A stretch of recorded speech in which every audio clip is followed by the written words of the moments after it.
Jadi ya, hadirin yang kami hormati, sebelum ke Ibu Kajari, kami ingin mendengarkan pernyataan dari Pak Amsal Kestistepu, ya, baru ke Ibu Kajari, lalu kami ingin mendengarkan keterangan dari Pak Kajati dan Pak Ketua Komisi Kejaksaan. Kami persilakan Pak Amsal.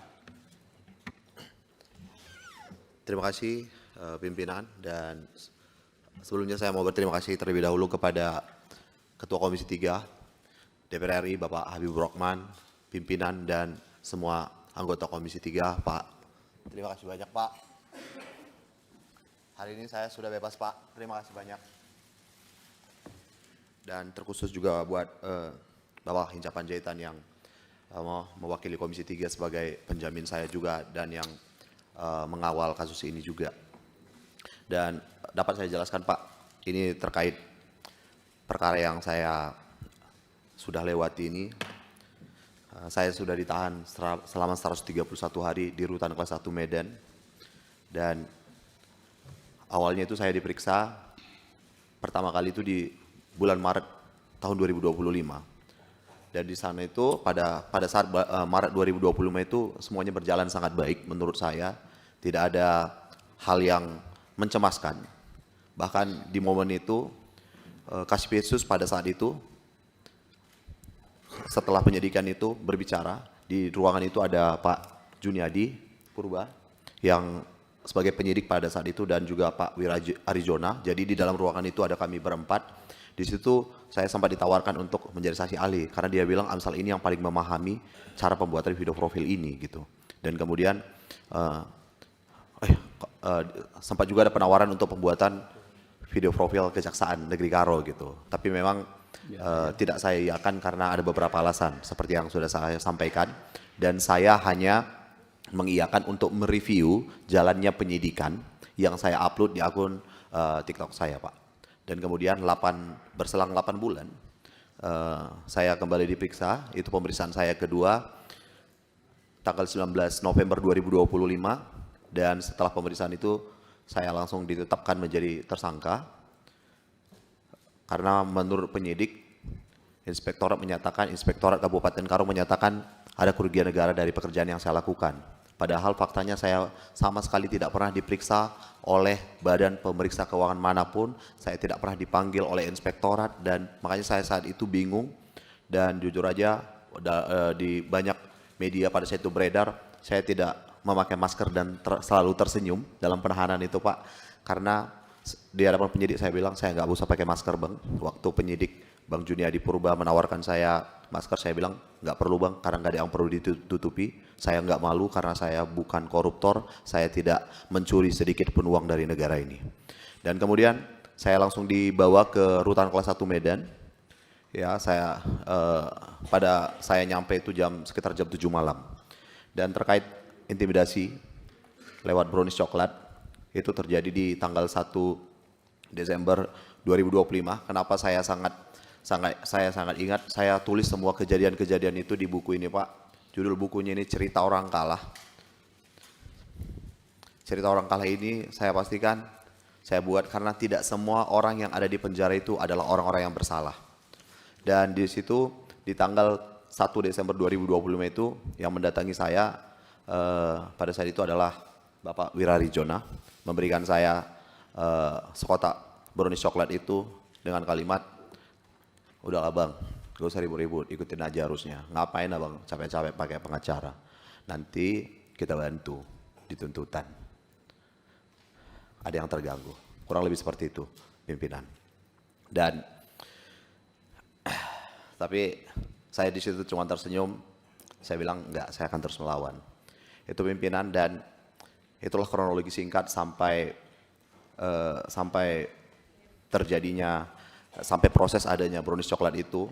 Memang kalau dari konten-konten yang saya upload, bahkan sebelum tanggal 19 November 2025, sebelum saya ditahan, saya sudah menyiapkan beberapa video-video tentang bagaimana proses pembuatan video profil ini. Jadi sebelum saya ditahan sudah ada beberapa part dan saya sudah pesan kepada istri saya, kalau ada sesuatu yang buruk yang terjadi tolong angkat semua video-video ini gitu. Dan setelah proses persidangan itu berjalan, banyak hal yang membingungkan, pimpinan. Banyak hal yang membingungkan.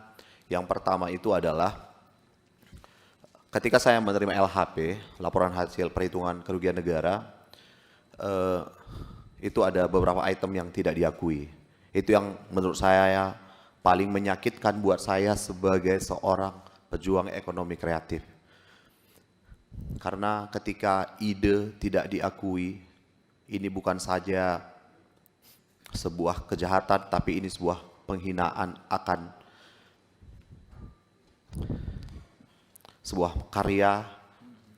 Editing tidak diakui, ini sebuah penghinaan akan sebuah profesi. Dubbing tidak diakui, cutting tidak diakui, apalagi yang paling sederhana sebenarnya mikrofon.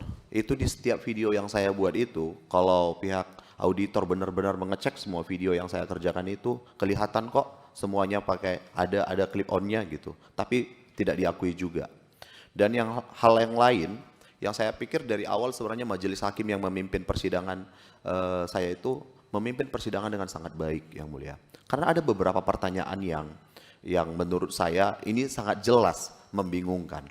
Jadi ada satu kali persidangan itu kami angkat juga di fakta persidangan di konten-konten kami.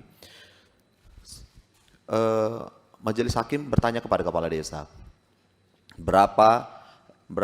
apakah terdakwa ini, apakah kenal dengan terdakwa? Seluruh kepala desa menjawab kenal. Apakah siapa dia? Dia yang mengerjakan pembuatan video profil di desa kami. Dan kemudian hakim kembali bertanya, apakah dia ada memberikan proposal? Serempak kepala desa menjawab ada. Berapa nilai proposalnya? 30 juta. Dan kemudian berapa yang kalian bayarkan? 30 juta. Apakah kalian ada mendapatkan uang dari Amsal? Semua kepala desa bilang tidak. Terus majelis hakim bertanya, terus kenapa dia di penjara? Semua kepala desa bilang tidak tahu, Yang Mulia. Dan saya, jangankan kepala desa yang memegang anggaran, saya juga bingung dengan kondisi itu. Dan satu lagi hal yang paling menurut saya yang sudah cacat secara prosedur ya, Yang Mulia. Saya paling menanti adalah, yang saya nantikan itu adalah bertemu dengan ahli yang menghitung kerugian negara ini di persidangan. Supaya saya bisa mempertanyakan bagaimana cara dia menghitung kerugian negara ini. Tapi pada faktanya, ahli yang menghitung kerugian negara ini tidak dihadirkan di persidangan.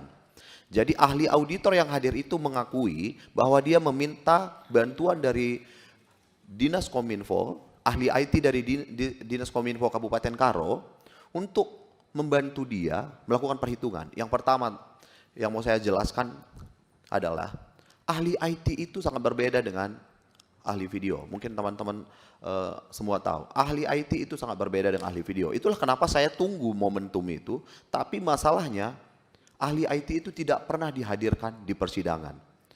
Yang menurut saya dari awal saja sudah sangat gamblang kesalahan ini, dan LHP itu tetap dipakai untuk menuntut saya. Mungkin itu kurang lebih pimpinan hingga suara saya terdengar, hingga terjadi RDP kemarin. Terima kasih sekali lagi untuk pimpinan dan semua anggota Komisi 3 DPR RI. Terima kasih. Oke.